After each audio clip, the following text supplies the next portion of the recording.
Anyways, I got cut off. I talked too much. But that was this morning, and I listened to that video. That's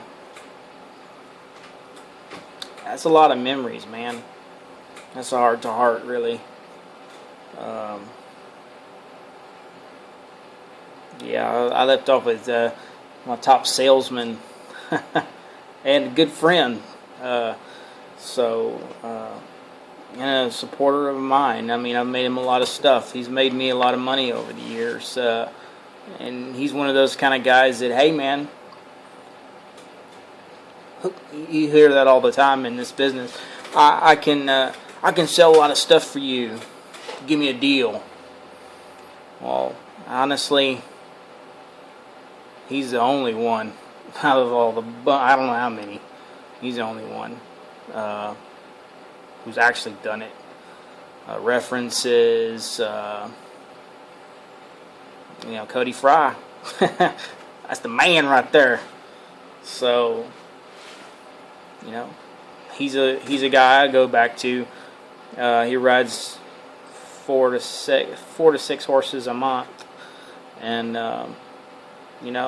work cows with him, and I know how he rides. I know how he works. He's taught me a lot about horses, and if I wanted to try something out, I'd give it to him to try it, and if he'll tell me how it works. And the second bit I ever made, the third bit I ever made, it was that heart shank bit, which is a Wes Griffin design.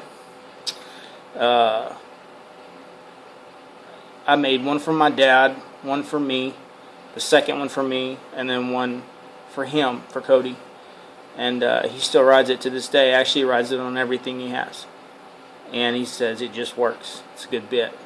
And it is a good bit. It's got a deep purchase on it. It's short shanked. It's just a snaffle with mullen, so it's bent. It's a good transition bit from an O-ring snaffle. And it's loose rings on the bottom. So, yeah. It's people like that. They're good people. They've helped me get to where I'm at, and I listen to people who do it more than I am able to now. So I don't know everything. I don't claim to know everything, but what I know is what I know. So I just decided to make these videos. It's weird. It's just new for me, but as you can see, it's like 12 o'clock at night right now. I'm still working. This is pretty much like a 7-day deal for me. So sometimes I take a break. Sometimes I don't. So it's my life. So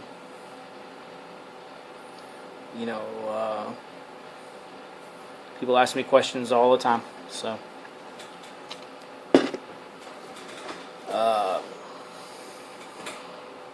but anyways, yeah. I don't even know where I'm going with this, but I was just trying to, it just cut me off, so I was just trying to finish up, I guess, a little bit. And it takes long, and people talk to me on the phone. They all know we can talk for hours, and they usually have to go. Man, I like to keep talking, but I gotta go. Yeah, that sucks, because I really enjoy talking to people, especially people that I have stuff in common with, and that's why I like doing this. Because I can still be around the lifestyle. I can still make friends who still do this, who work cows, and I can go brand with them, or talk about wrecks, and they call me and say, "Man, I got in a bind today," and "Oh yeah, I've been there," and then trade stories back and forth, and it's good for me, and that helps. And I always thought, I always wanted to go. I wanted to go everywhere and work for every outfit and just make a hand at every deal. And I realized I couldn't do that. And the beauty of the day working deal was, I said earlier Just 2 times a year you get a break. You get to have some fun. You get to go work cows and drag calves or just, whatever. Well, day working, you get to do that every day. And that's the joy of day working. You get to have that fun almost every day. And some guys can't do that every day. And some can. But you got to have something else to do. That's life. So that's the sucky part of it. But anyways,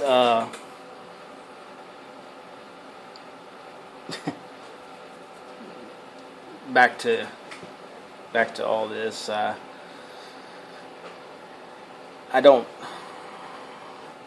just like what I do.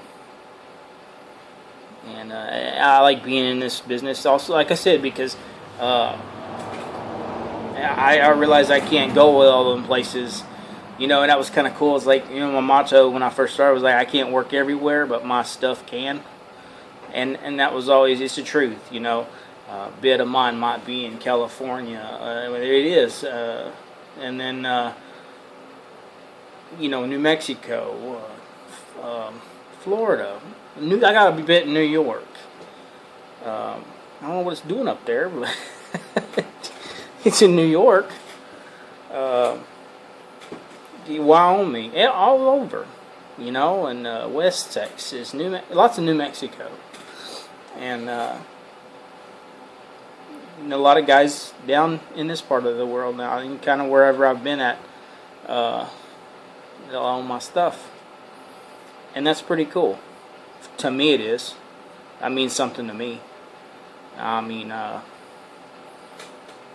I'm not making this stuff up, man. This is exactly how I feel about it, and that was kind of the motto. Transitioning from this full time, from day working, was a struggle for me. I didn't want to. I'm a cowboy, and I sacrificed a lot to be one. So I didn't want to give that up. I still don't. I just have to accept that fact that, hey, I can do it when I can. Now. And I'm going to do this, and I'm going to make a go of this. This is going to be where I wasn't putting 100% into this. It was kind of half. I was doing half and half. And you're not going to be, if you don't put 100% in anything, you're just going to be half-assed at it. And I don't mean that like when I was here, I was 100% of what I'm doing, but I wasn't at my full potential. And I'm still not, because I don't care if you're 60 and you're still doing this, you're still going to learn something. There's always something to learn all the time. It's never an ending deal. You'll always learn new ways to engrave, new ways to inlay, new ways to do something you've been doing forever, and you figure out, why didn't I ever think of that? Go to a class or something, and you'll learn how another person's been doing it. And you're like, damn, I could have saved time. And that's the beauty of it. That's just the cool stuff. But to guys that are wanting to start this, and I don't really know what to tell them. People that ask me how much to price stuff, I really, Russell Yates won't even tell me. I can't even tell you how much. I can't tell you how to price your stuff, and I can't either. I can't tell another guy what his stuff is worth. I don't like doing that. Because I don't want to hurt anybody's feelings, and I don't want to make them upset. I don't want to bust nobody's bubbles. My bubbles have been busted a lot. I just try to encourage people. That's you be around negativity all your life, and you be a pessimist. I don't like that. Don't tell me if I got an idea, if I have an idea about something and I approach somebody with it, and they can only tell me the negative things about it or how they failed about it and how I won't succeed at it, I don't like being around that kind of person. Show me how you failed and tell me how you failed, and let me try to not do that. That was always my mentality. But this is kind of the same deal. But you can only be serious in life so much, and you lose a lot by being serious all the time and mad all the time and bitter all the time. You lose a lot of friends and a lot of people in your life that, by being angry about things. And that's why I try to be more upbeat and happy and wake up in the morning. I don't like, and people bug me when they say, "Oh, I'm not a morning person," and all that crap on Facebook. Don't wake me up in the morning, crap, and I'll cut your head off and shit. Whatever. That pisses me off. I'm sorry. It does. There's no excuse for that. I used to be that way. But I'm going to a little philosophical side, and my opinion on it. And the only reason I'm saying this is because I've done it. That's just your attitude. That's the truth. If you don't want to hear it, I'm sorry. It's your attitude. Sure, nothing's gonna go right. But a buddy of mine, my best friend, my brother, he's the one that made it clear. And he taught me this too. And I didn't realize that I already did that. But he says, "You know what I do every morning, Brian?" He says, B. He calls me B, which most people call me B anyways. And he said, "I wake up every morning and I say, thank you, Lord. Thank you, Lord, for letting me wake up. And letting me have another day on this earth." Wow. That's pretty powerful when you think about it. It is. And then, he says, I start my day off with a positive attitude. It may only last a minute. But, the next day it may last 5. Not only that, if you wake up in a bad attitude, and you ruin everybody else's time too. You bring everybody else down. I don't know, I'm just talking. I've been that way. Nobody wants to be around that, man. You're a joy kill. You're a buzz kill. People don't want to be around that shit. I don't anymore. It brings me down. I don't like being brought down, man. It's hard enough staying up. So that's a little, people struggle all the time. I ain't got much of nothing, man. But I got faith. And it's like, I got faith that God's going to provide for me. And I don't worry. I'll worry, don't get me wrong, I'll worry about lots of things, but throughout my life I can show several times when I've really wanted something to happen and really had faith and put it in God's hands. And it happened. And I tell you, some powerful stuff. My grandpa's told me lots of stories about his whole life, how these things have happened to him.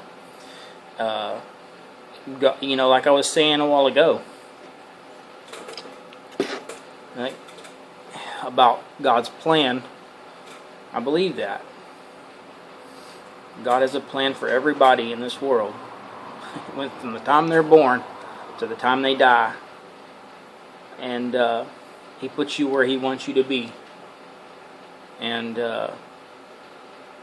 it's up to you to choose what work you're going to do. I mean, that's pretty much it. That's kind of basics. You can spread terror, or you can spread harmony. You can be uplifting, or you can be downtrodden people. You can be helpful, or you can be hurtful. You know, I'm not judging anybody. I'm just talking about life and things that I've learned over the past years. And these things have kind of evolved me into the way that I think, and kind of opened my mind and my eyes. And I've always had a lot of people contact me privately and tell them that something I wrote meant something to them or helped them.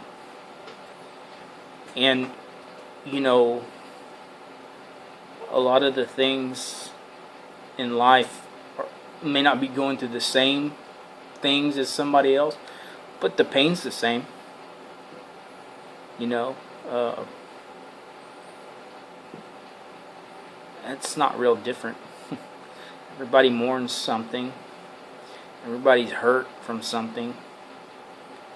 Some people can't let things go. Some people carry those scars with them forever. Yeah, and that's tough. But I try to surround myself with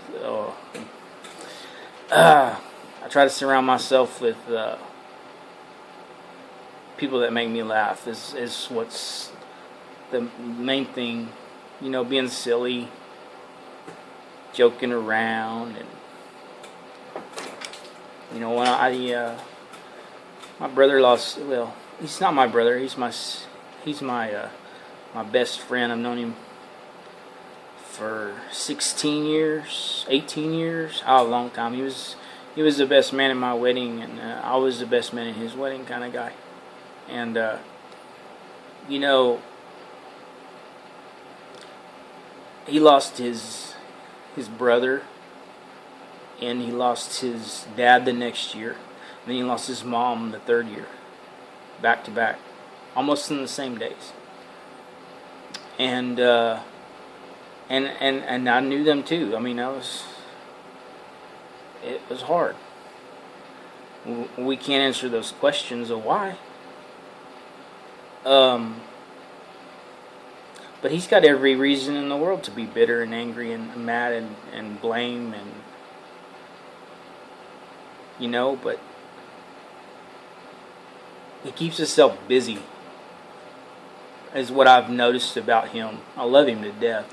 I really do.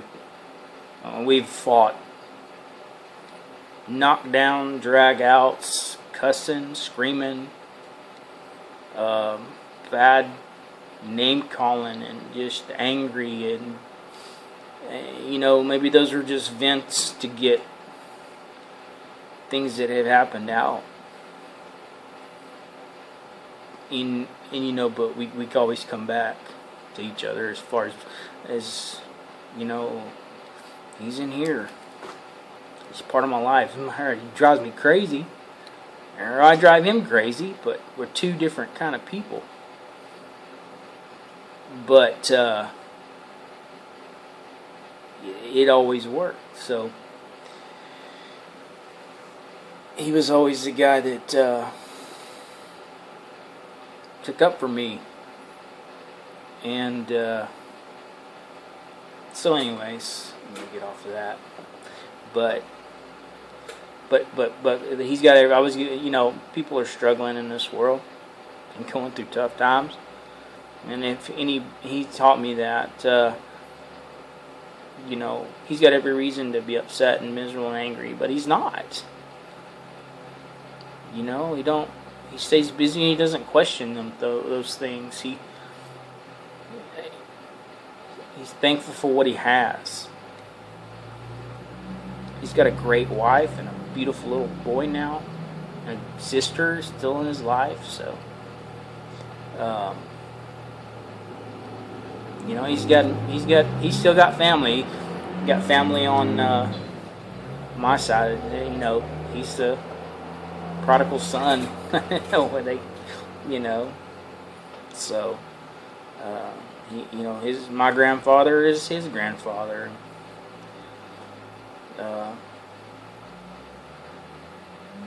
You know, that's how close people can get. So that's that agape love, unconditional. So you know, we get upset at people when they don't do what we think they ought to do, and you know, what we think's best for them.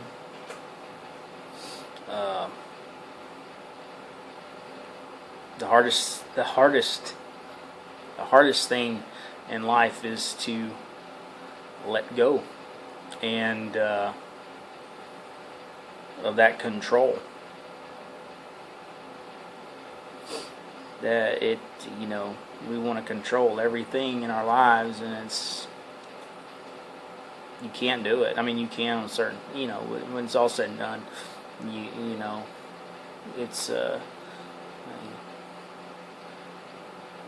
that control is the hardest thing to let go and let God take care of it.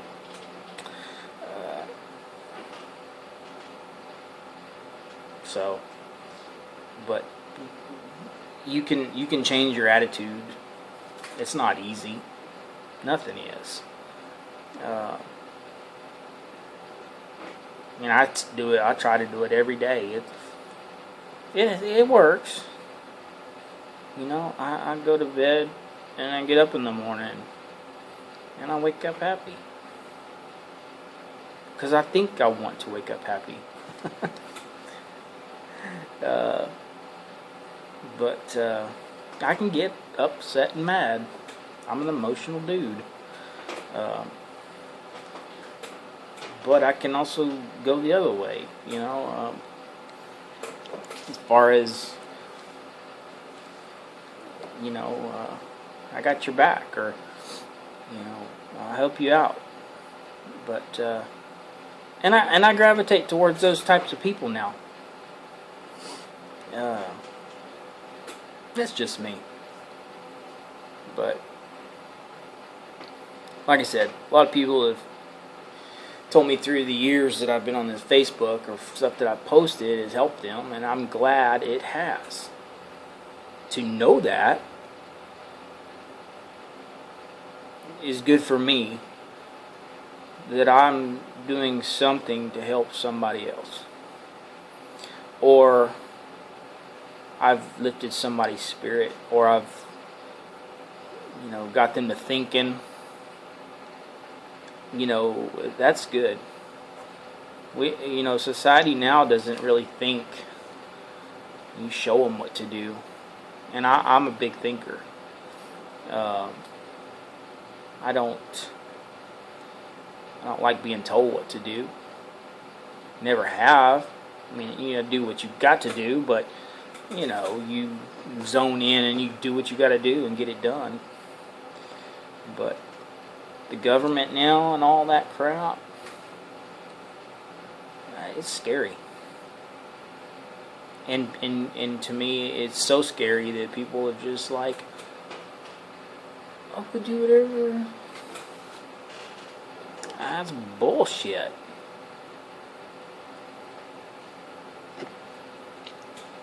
That's the devil's way, man.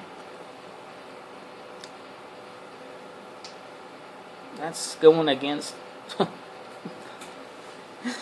It's going against so much. I can't even get into this stuff. I think my most. What I mostly try to do is just get people to thinking. And like I said, I think so much. There's a lot I do not write on Facebook, for the simple fact I don't want to get into an argument on there. I don't want to offend anybody. I may offend some people with these videos. But I'm not trying to be disrespectful. I'm not trying to put anybody down. I'm not trying to hurt anybody. These are just things that I think about. And I wish more people would think about things.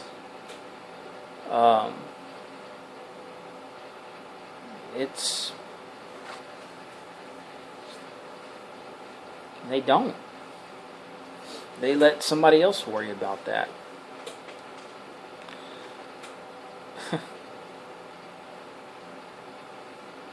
That's not a way to be. I don't know what to say to that. I mean, that's why we're in the mess that we're in today, as a whole. As a whole, everybody. And the people that are hurting the worst are the ones that work hard for their money. And they're getting punished the most. That just pisses me off. And what pisses me off the most is it's by the ones who don't give a shit.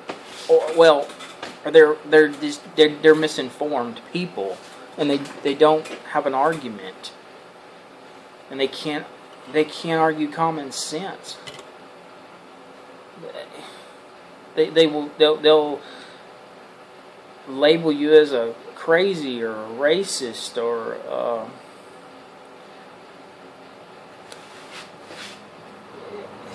name calling because they've lost the debate.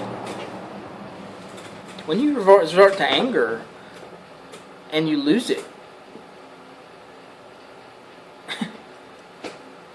you're not debating anymore.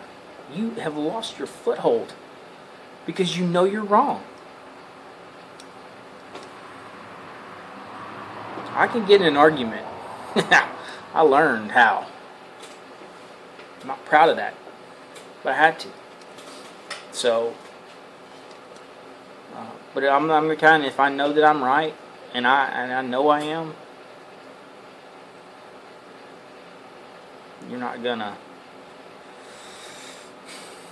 It's gonna be a cold day in hell before you know, when you got facts behind what you're.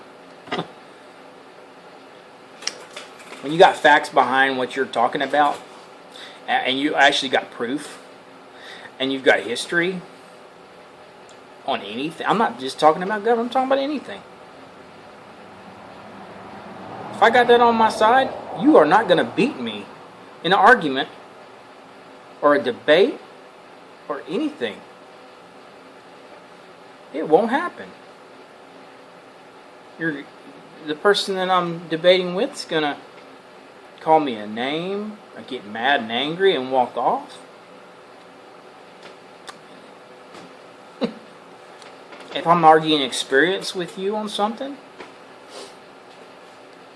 and I know good and damn well that you don't have that experience, you're just talking because you read it on the internet or something, whatever it may be, but I actually do know what I'm talking about because I've actually done it,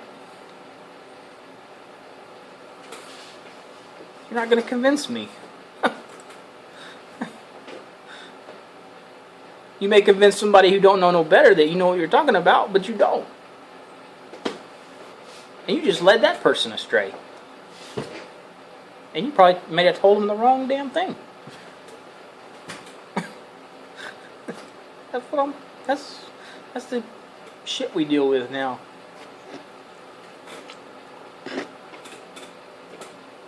So,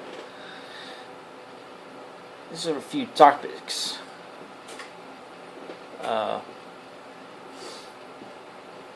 But I'm going back to everybody is going through something, man. And I'm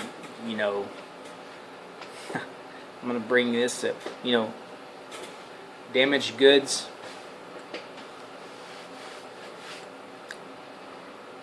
We're all damaged goods at some point. Something in everybody's life has damaged them some way.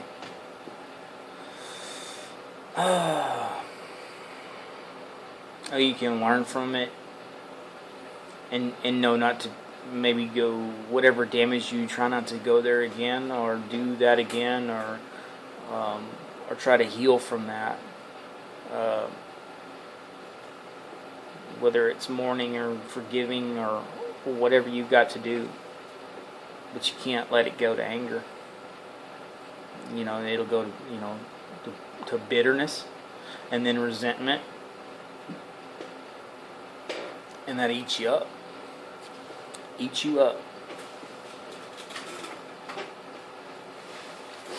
And will destroy everything around you. It will. Yep. So I don't let things bother me that much anymore for that very reason. And that's letting the control go. Bye-bye. That's the hardest thing you'll ever do in your life. Probably most people is let that control go. So, but with that, you learn patience, and kids will do that. I've seen the hardest guys I've ever known just be like little balls of mush with their kids. That's pretty cool. It changes them. It's that little feeling is what I'm talking about. Going back to, it can only be hard so long in your life that it will eat you alive. I'm not saying to trust everybody either. You base people's. I would trust somebody is. I'll listen to what they tell me, but if their actions are going to follow through with what they're telling me, okay, I'll trust you now. That's what you got to do in anything, business, relationship, friendship.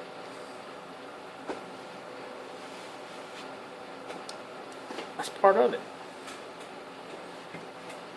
So, if this helps somebody, I'm glad. And if it makes somebody mad, I'm sorry. I can only talk about these things because I know about them. I've been through them.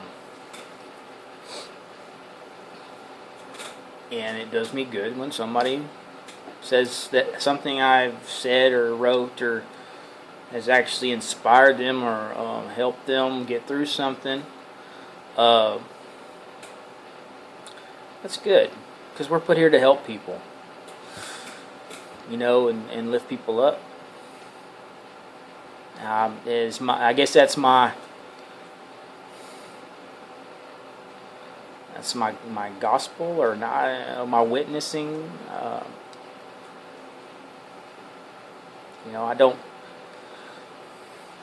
I guess I would call myself a Christian. I'm a non-denominational Christian. I don't like religion, but I'd rather learn from the Bible and what it means than to go to a service where, you make me feel so good. It's all about emotions, and you don't learn nothing. But you walk out of there feeling good. You may have got a little message, and you feel really good, but you didn't learn anything. You didn't get any depth. You didn't get any. What I think God wants you to learn is about Him. And my grandpa always told me, he said, that's why we're here on earth. So, the crown you're going to wear in heaven, or the robes you're going to wear in heaven, are going to be what you did on this earth as far as learning and gaining knowledge about Jesus and God and how all that is. And I believe that. The more you read and get into that and learn and go to a good Bible school that teaches those things and teaches you the Hebrew. And hey, I'm a fan of Israel. I'm a friend of the Jew. I am. Those are God's people. This just is what it is. And if those are His people, man, I'm for them. There's no ifs, ands, or buts. There's no, well, maybe, no. There's no, it's like the Constitution. There's no amendment. There's no tinkering with it. It is non-negotiable. That's the way we should be as a people. And for our country, we need to back those people.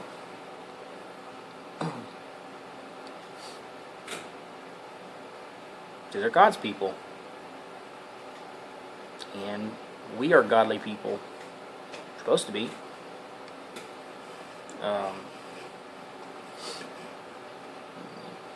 Our nation was founded on that basis and that premises. And it's taken so far out of context now. God don't even know, But if you would just go back to basic, simple, there's certain things you don't mess with, and that those two things right there, you do not tamper with them. Anybody in Congress, the president, any of that stuff, you don't mess with that stuff. Those two things. But you know what? That man doesn't believe that. A lot of people in Congress don't believe that. Because people who are ignorant, who don't believe that either, have elected these people. And that's why we're in this situation we're in. And you can believe me or not. This is just my thoughts. It's simple, man. I don't know why it's an argument. The only reason I believe it is argument because, like I just said, they don't know. And they don't know. If they know, they don't care. They're having another agenda. So, but that's scary. And I don't want bad things to happen. I don't want disruption.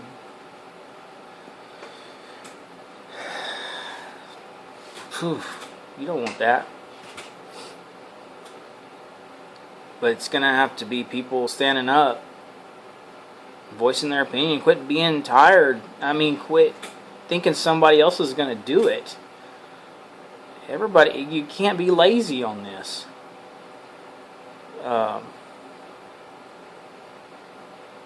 That's where, we've gotten so comfortable as a people that somebody else is going to take care of that for us.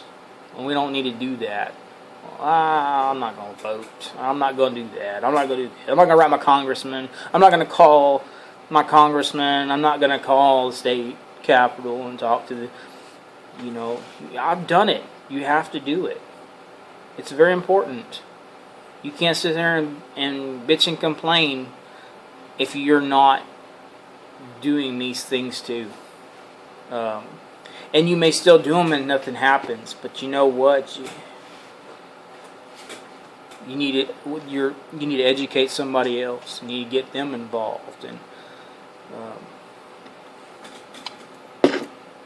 there's a big movement right now in this country, and it's because people like me and small businesses and people who work hard every day are tired of it. They're sick and damn tired of it. Of everything. The high fuel cost. There's so much. They're tired of it. Quit pouring shit on us. You know, what did we do wrong? Well, we elected those son of a bitches. I didn't. Well, I can't say that either. I'll be lying. I mean, I wrote a straight ticket, but oh well. You know, it's draining. It's a drama, and that's why. I'm telling you, drama. I wasn't around much of it, but I had been. And this is the only the gun debate shouldn't be any debate. It's a drama because the other side, it's this split. The other side is making it a drama. There shouldn't be any. Like I said, black and white. No. Sorry.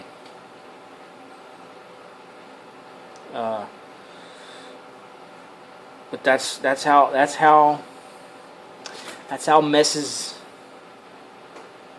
get shaken up, is over drama. I don't care if it's a relationship, government. You look at any kind of crap that's going wrong and drama's involved over emotions. It's emotions. And it's drama. There is never a logical ending.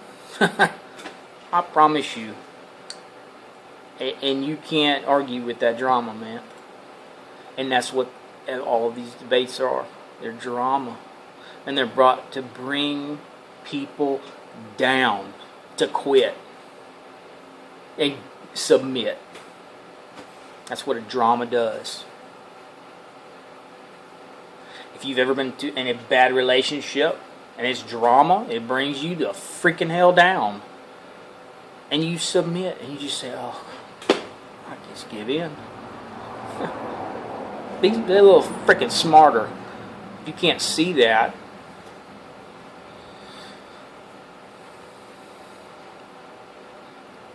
So, people get so wrapped up in the drama. To get away from the drama for a while, you know, I did. I don't want to be around that shit no more. You could melt and pour me in that.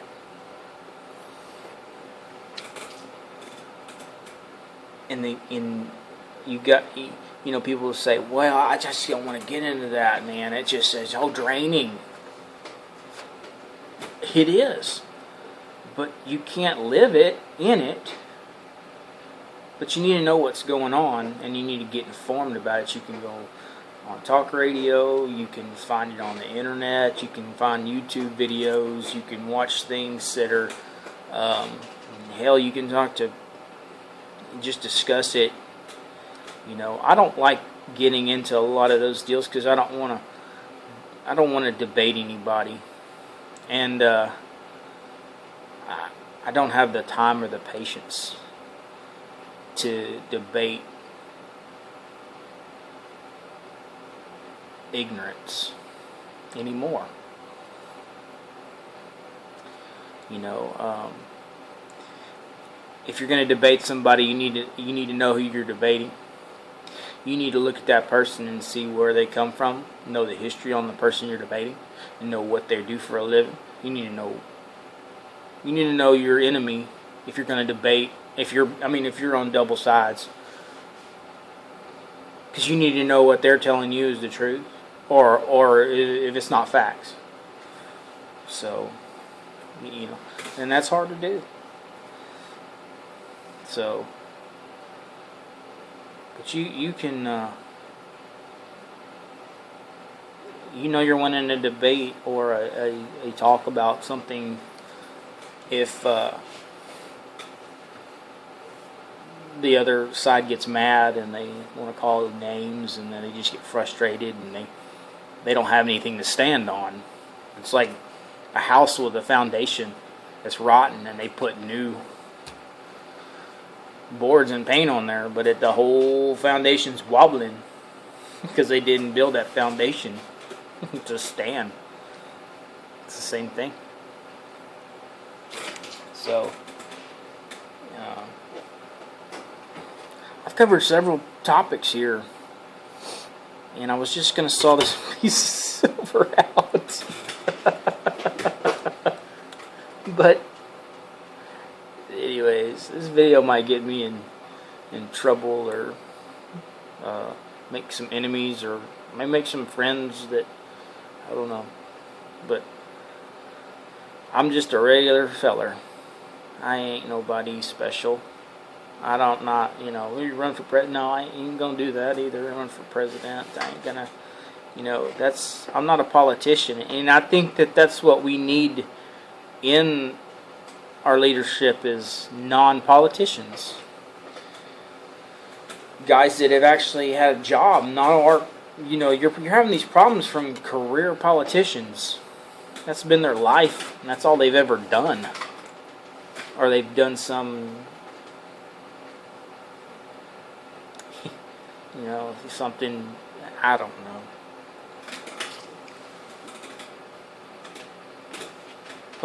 Put people in there that actually own businesses, that have came from dirt poor to having something, that are successful. Doctors, good doctors, that need to be in there, that have been successful, and they can go take time and be a congressman for a while, like Ron Paul. Man, those are need more guys like that, I think. There's just common sense in all that. It's what we lack in this world, is common sense. But we, like Ted Nugent always says, we're worried about everybody's feelings. Well, that's true. Everybody's, the hardest thing you can do is try to please everybody. It ain't going to happen. So they tend to try to please the majority. Now they're not. They're not trying to please the majority. They don't give a damn right now, because the majority is against what they're trying to do all the way through, and they're still doing it. And that is what is scary. They're not working for people that are the majority anymore, and then you're talking about bypassing Congress and passing bills that are unconstitutional and dangerous.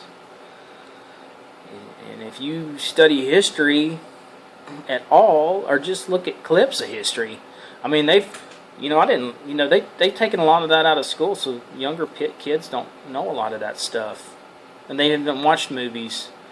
Some of the best movies, I always liked watching war movies, and women should watch those too. A lot of women don't like watching war movies, but like Band of Brothers, all the John Wayne movies, the war movies, all that kind of stuff. The old World War II movies that were popular, The Longest Day, and stuff like that. Those are good movies. That was when the cinema, Hollywood was, American. It was pro-American. It was a pride, and that's what they sold. Don't mess with us. We're good guys. And guys that are doing terrible things, those were the bad guys. It was good and bad. Now it's nobody knows. But if you go back and look at history and study your history, it's there. Books aren't burned yet. It's there if you want to find it. People don't really think history is important. I thought history was the most important thing out of anything in school. Civil War? I was a Civil War buff. Same scenario right now. Revolutionary War? I was a Revolutionary War buff. Same scenario right now. in today, 2013. And I swear, those great men that wrote those documents, I bet you they're turning over in their graves right now. I bet you they would commit suicide. That's how appalling this has become to me. So it chokes me up. I mean, that's serious stuff. And I had, those people that talk bad about soldiers and stuff like that. I don't have any sympathy for you whatsoever. Because first of all, they're there to do a job, and some of them don't like it. Some of them don't want to, but they do what they're told because that's what they're trained to do. They may not like the policy they're fighting for or whatever, but they do what they're told to do, man. And people that want to badmouth those guys are missing the boat. Those guys have no choice. What do you want them to do? You want them to throw down their weapons and then get thrown in the military prisons? I mean, the lack of respect for men in uniform and women in uniform pisses me off. I've never served in the military. I don't really know, but I know a lot of people that have, and a lot of friends that have, and they're my heroes. Don't call me a hero. Well, you are. So, my grandpa served in the military, but he didn't go. He was in between wars. He was at the end. He was at the